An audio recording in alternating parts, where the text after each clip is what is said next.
I'd love to hear more about, you've talked about Sales Boss, your book, and just sales team in general that you've helped over periods of time. I'd love to hear about that role for construction, because I know so many contractors out there that have a salesperson and it doesn't work out, or they just, there's so much churn in that role, and they take the book of business with them, and they have trouble trusting that person. So maybe talk to us about both the Sales Boss side of it, but even how you are helping with both of your companies on the enterprise side and the SMB side with finding the right salespeople. Yeah, so we create prediction models for sales. So one, I would use those, but it's really everything that you wrap around the experience of hiring a salesperson. And in my book, I take that entire process. So just the way that you, for instance, write a job ad, many times, especially in the trades, people will put a salesperson on commission. Right. And part of your job ad will say you can earn up to X, right? 150,000 a year, 200,000. It's describing it as sort of you can be expected to earn. A slight tweak of language there really helps. If you say you will earn $150,000 a year, or we won't keep you, because every job says you have unlimited earning potential. And candidates get tired of hearing that. A salesperson, if you say you're going to earn $150,000 a year, it's going to be a blend of base plus your commission, or we won't keep you. Your confidence that you know your metrics, you know how many leads you have coming in, you know what your conversion rate is, and you can tell a prospective salesperson that they will make that or you won't keep them. The competitor turns on in them. So normally when you're writing an ad, you're describing your company, the job, and I leave all of that out until the very end. The beginning of your post should be completely describing the person. So you're a leader, other people look up to you when you write, and you're describing that person in detail. Yeah. And when somebody reads that ad, they self-identify that that's me. Yeah. And I've had people apply to companies when we've rewritten their job ad like that and said, you describe me to a T. This is absolutely the job that I've got to have, right? And they're trying to convince you to hire. So that's part of it. And then I teach a process in my book of having a pressure interview. So one of the very first things that you should have is you need to create an environment where you experience the person in the sales role, the sales mindset.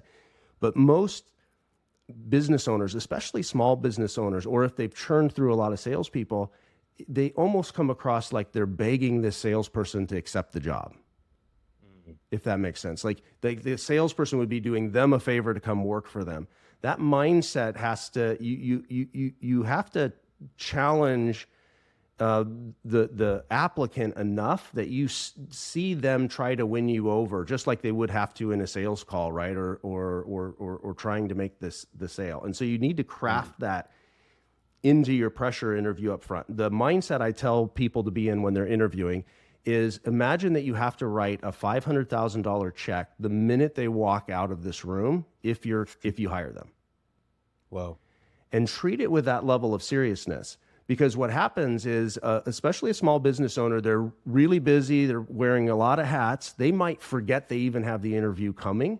And so they run back to their office, they pick up the resume, they give it a brief reread, and then they sit down and they shoot from the hip. And they don't give it the seriousness they do if their largest client called them and said, I'm canceling today. They would 100% attention on that. They would be focused. Yeah. But hiring a salesperson that doesn't work out is just like losing your biggest customer. Because before they burn out, they touch a lot of your customers.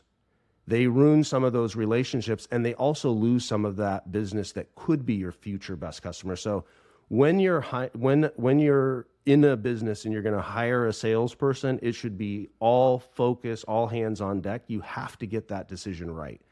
Really important. If you only have 2 salespeople and one of them doesn't work out, that's 50% of your revenue at risk, revenue generation, right? Once you got a team of 20, one person can be off, it's less of an impact, but you have to get it right when you have 1 or 2 salespeople. Yeah, I think especially with the sales rule, because oftentimes it is a maybe commission only or heavy commission, the business owner at times feels like if it doesn't work out, it's not a loss. I'm not paying the salary. I'm only paying on sales they make. And so they don't take it with as much seriousness. They're willing to hire a heartbeat that is at least professional. Like the standards are just so low. And I think you're right. Like that does really affect your company and even just the morale of your team around you, right? Yeah. And I also think that this is a mental shift that particularly contractors would need to make is I actually feel like it's immoral to pay 100% on commission, and it kills your business. You are always going to be hiring somebody that is not an A player to the level they could be. And I know I'm using very definitive words here. There's always the exception. I get that.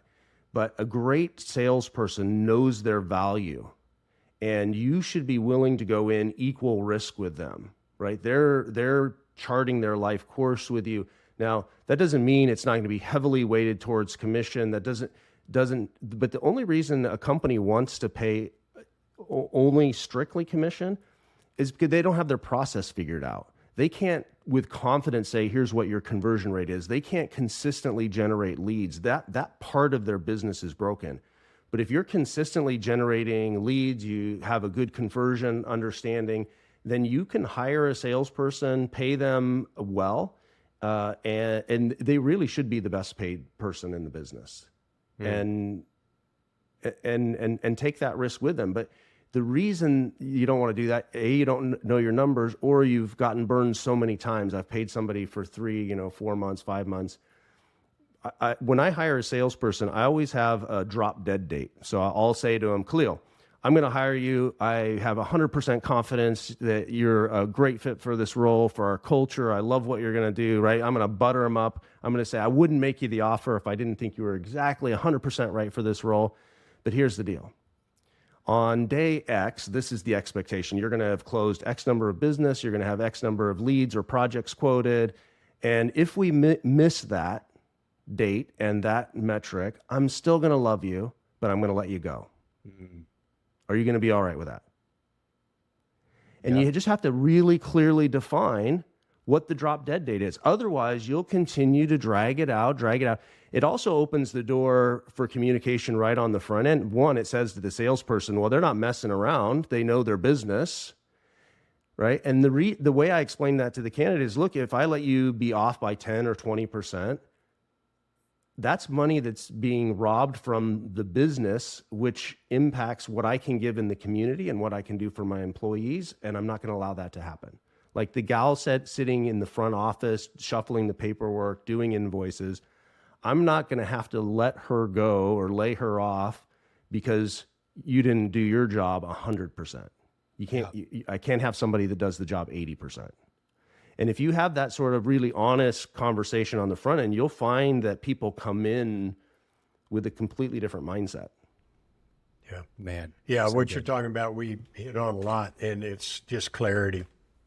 Everybody's clear. This and specific expectations. Not you got to do great in 90 days or I'm done. They need to know what to do. Needs to be specifically. Very specifically. And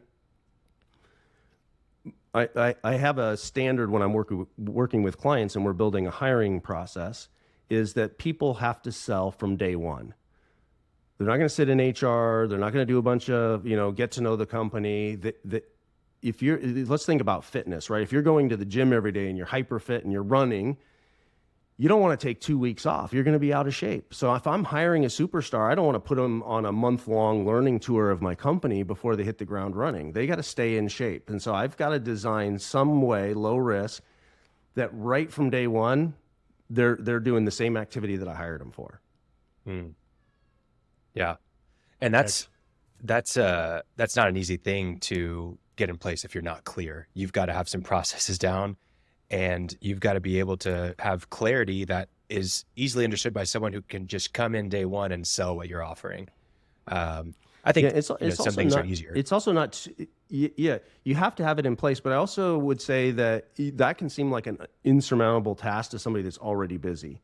And you can really put all of the things in play that you would need to hire a superstar salesperson from scratch in a 2-week period. It just takes focus, maybe some guidance to doing that. People could reach out to me. We would help them do that. You can, get them the right tools in place. You just have to build the structure just like you do for every other part of your business. So I imagine any contractor sending someone out on a job has a checklist, a follow-up. They just have to put that level of detail into the selling role.